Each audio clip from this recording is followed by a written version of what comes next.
So if we go to the traditional ways of improving our data, we have the advertising, which we've all agreed is expensive. We've got tightening budgets. Mail shots. Do we really put things in the post anymore? We probably don't. We do email shots. We have database updating exercises, record database administrators, and luck. And of course, the problem with all of those is there's a high cost. So how do we improve the data quality and reduce cost? We need to think about a collective portal. And this is the bit that is the hardest thing to get over. If you go to the iProfile network, we're sharing information. And of course, the traditional methods are very much, oh, it's mine, I can't tell anybody what we're doing. But the reality is you get very few updates direct from your own candidates. It is more by luck. There's 20 people in the room. If we're all doing finance or IT, the chances of all 20 of us getting the person's CV in a 12-month period is probably nil. If you can go to a central place and get that update by the candidate controlling what you get and when you get it, you've got a chance of improving your quality. If you can improve the quality and get the refresh, you then need to be able to search on it. We've got to find a way to have a single structure of information. Too many CVs come in, some can be upside down, sideways. Some people think that lots of skills are best rather than lots of words. So if we can look for things that are important, and these days probably we're looking at job title, maybe an employer, and obviously the text of the CV, and those are the key things. And if they're in a structured way, and you're always searching in a known place for that information, you can drive your searching and improve the quality. If you can then apply some filters, so you can say when was the CV last updated, what's the person's salary, or some other filters that you might need, then you can start to benefit. Obviously, one of the issues is if you're putting something in, it has to be simple to use. You have to get going really quickly. And having a single structure of information, a single GUI, simple to use front end is great. You can get people up and working really quickly. When people are used to it, or you've got consultants that are interested in doing more in-depth searches, then you can apply some more layers to it. And that's the way to try and go forward. But it's how do we achieve it? Because it's all right in theory saying, let's get these CVs coming through one place, let's do some searching. Well, there's no real surprise. You've got to decide on what you want to achieve and what you believe in. So you've got to sell it. And if you can be very clear around that, we want an up-to-date database, we want to have refreshed data, we want to have simple searching front ends, and carry that forward, then you start to win. You've also got to drive the change and the usage from the top. You've got to have your senior recruiters using the product, not just telling people. Because if they're making money, everybody else hopefully will aspire to it. I shouldn't be telling you anything you don't know. Unfortunately, I can tell you from a bit of pain that that's what we have to go through. But we believe this is why. Now we have the big worry hurdle. The interesting thing here is that the people who are speaking today didn't actually collaborate on what we were going to say, and there's quite a bit of a crossover. We're all panicking over the proliferation of social networking sites. What are they doing? How long are they spending doing it? Oh, it's our data. Where are they recording it? Well, live with it. It's not going away. Yes, you can get paranoid. Yes, you can make people chain them to the desk and make them update CRMs, but deal with it one way or another and move on. You've also got an increased number of job seekers, and we go back to we can't afford to advertise, we can't afford to have database updaters, so that because of the marketplace. There are going to be more. How do you manage it all? We've got fewer staff to update the records. Tightening of budgets for advertising.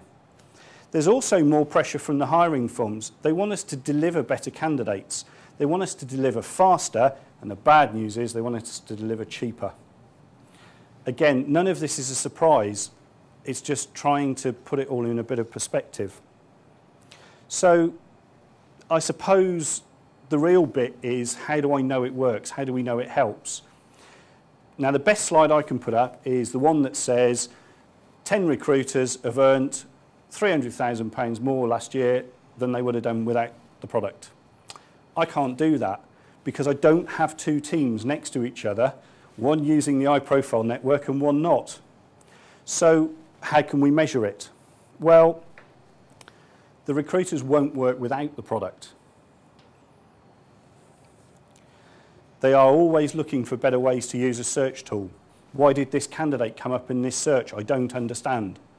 Or I can't find anybody. How do I find somebody with this skill set? What am I doing wrong? We've got an activity report which iProfile deliver. We get 3 times as many updates because of the iProfile network than if we advertised on our own. We can't pay more money for advertising because we know that if we did advertising, it's not going to be 3 times the cost. It's going to be 5 or 6 times the cost. So yes, we're benefiting from everybody else, but that also means you benefit from everybody else as well. There are very few, if any, clients of iProfile that will get less than probably 125% updates, and Danny and Alex have probably got the figures. Most get significantly more. So you're getting up-to-date information. We've got a new project to move this into other non-IT areas of PSD. We've got a scheduled go-live of February next year. It would have been this year, but something else came up. But it's important because we can see the benefits of having more up-to-date CVs. Not necessarily more CVs, more up-to-date CVs. We've also got interest from one of the other 2 parts of the group. So not just PSD, but another part of the 3-part group who want us to look at this because they're seeing an increase in number of CVs, but they don't know how to manage it. The CRM, hang on a minute, this has already been said, is not the most intuitive thing that you can search on. You want to put something in front of people that they can use very quickly. When the business and the market starts to pick up and you hire new people, we need to get them on the ground. We need to get them running very quickly. Knowing that they can use a GUI front end, search CVs that are very recent, helps tremendously. But you have to get over some of the other hurdles. A couple of other things at the end, just to add in. We have a measure of how long CVs take to get into the system for searching. We actually measure it at the moment in an hour. So if something goes over an hour, people get pretty annoyed. We know it's under 15 minutes. So from the time a CV arrives in one of our inboxes, we know it's searchable on iProfile in under 15 minutes. So we can turn that round and choose to say to the recruiters, stop advertising or cut your advertising down. Let's see what's coming through.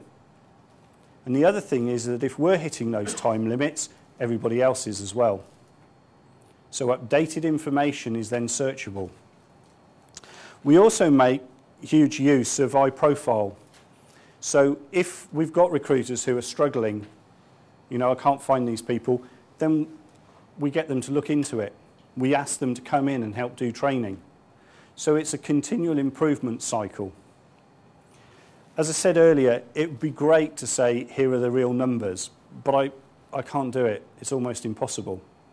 But there are some traditional hurdles that if you can get over, and as salespeople you'll know, you set the goal, you drive it through, and you offer the product, it does work. Yes, you will go through some pain to start with because it's a big project and how do you start? Is it going to work? Live with it. Getting information that's searchable within 15 minutes these days is great. If you tie it in with all the other things that are going on in the internet, how do you know what's up to date?